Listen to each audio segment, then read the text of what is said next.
A través de Easytopia lo que tratamos de transmitir es que podemos cultivar donde sea, o sea, cualquier rincón es potencialmente un lugar de cultivo, un lugar para poner plantas que se pueden convertir en nuestro alimento. Hay que tener algunas cuestiones en cuenta, ¿no? Como para que ese cultivo sea lo más exitoso y lo más sano posible, pero aunque tengas una ventanita, incluso que reciba sol, algo puedes poner ahí y puedes empezar a comer algo de tu propia cosecha.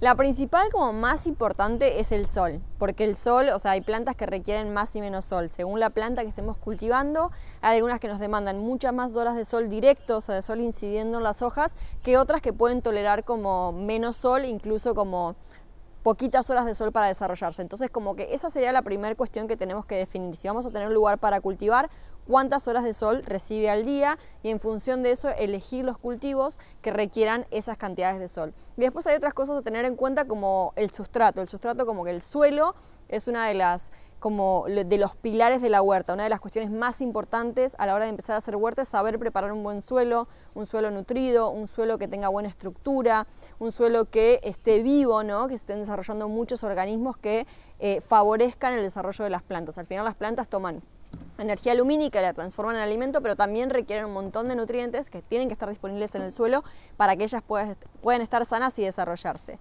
Y después obviamente hay que tener también en cuenta las temporadas, ¿sí? Si vivimos en regiones donde se van marcando las temporadas cada mes, ¿no? Cada 3, 4 meses que va cambiando la estación, tenemos que respetar la época de cultivo de cada planta, porque si no, si nosotros intentamos cultivar especies que requieren ciertas temperaturas o cierta cantidad de horas de luz al día y las ponemos fuera de su temporada, son propensas a enfermarse, a no desarrollarse bien, a no dar como ese órgano de cosecha que nos queremos comer y puede ser como muy frustrante. Entonces esas cuestiones hay que tenerlas en cuenta. Estamos inaugurando la primavera y hoy la inauguramos con esta huertita hermosa. ¿Qué podemos trasplantar, cosechar en primavera? Y en primavera, a partir como de la primavera y de que ya no hay riesgo de helada, eso siempre hay que revisarlo, ¿no? Según donde estemos viviendo, en qué región del planeta y obviamente acá de Argentina estamos, siempre hay que identificar cuándo es el último riesgo de helada. A partir de que ya no hay riesgo de helada, podemos a partir de la primavera empezar a sacar los cultivos que no son tolerantes a la helada y que se desarrollan durante la primavera. Los de ciclo largo de la primavera son todos estos que nos comemos sus frutos, como los tomates, las berenjenas, los pimientos, sandías, melones, todos estos pepinos son de ciclo largo de primavera y tenemos que empezar a ponerlos sobre todo de primavera a verano y tenemos que ponerlos sobre todo al comienzo de esta temporada porque necesitan muchos meses para cumplir el ciclo y para dar un órgano de cosecha. Y después en esta época todavía podemos poner algunos de ciclo corto, de otoño-invierno, algunos rabanitos, algunas rúculas, algunas acelgas que son más de ciclo corto porque nos comemos principalmente sus hojas o raíces, y los de ciclo corto de primavera, que son estas hojas más primaverales como la albahaca o como el perejil. Estas esperamos un poquito más, que esté un poquito más alta la temperatura para ponerlas y para que se vayan desarrollando en la huerta. ¿Cuáles son los alimentos que tienen menos tiempo de desarrollo? Bueno, justamente esto es en función de qué parte de la planta nos vamos a comer. Si nosotros como rápido podemos identificar, si nos comemos la hoja de la planta, es la que más rápido nos va a dar cosecha porque obviamente es lo primero que la planta va a desarrollar, desarrolla tallo y hoja.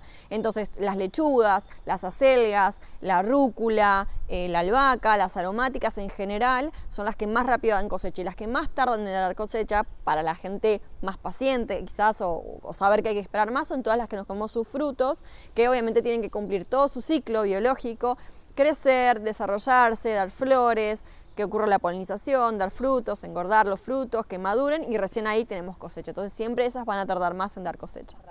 ¿Cuáles son las más fáciles de cultivar?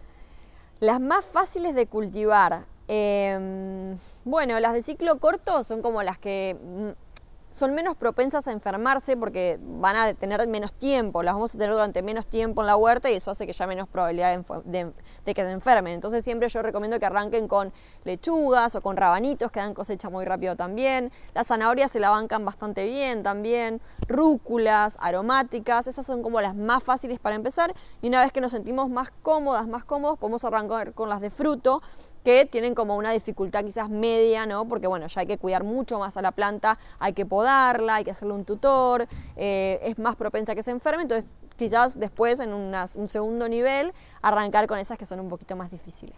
Para alguien que recién está empezando, Flor, ¿qué les recomendaría?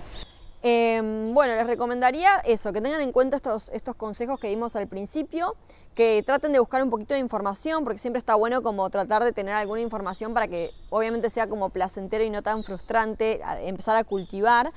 Igual de los errores se aprende, yo he aprendido un montón de los errores que he cometido y eso te queda grabado, pero siempre está bueno como buscar un poco de información para arrancar a cultivar y empezar, o sea, eso, como detectar la cantidad de sol que puedo poner en ese espacio, empezar siempre de menos a más, ¿no? Como que ir agarrándole la mano de a poquito y animarse a empezar a cultivar su propia comida.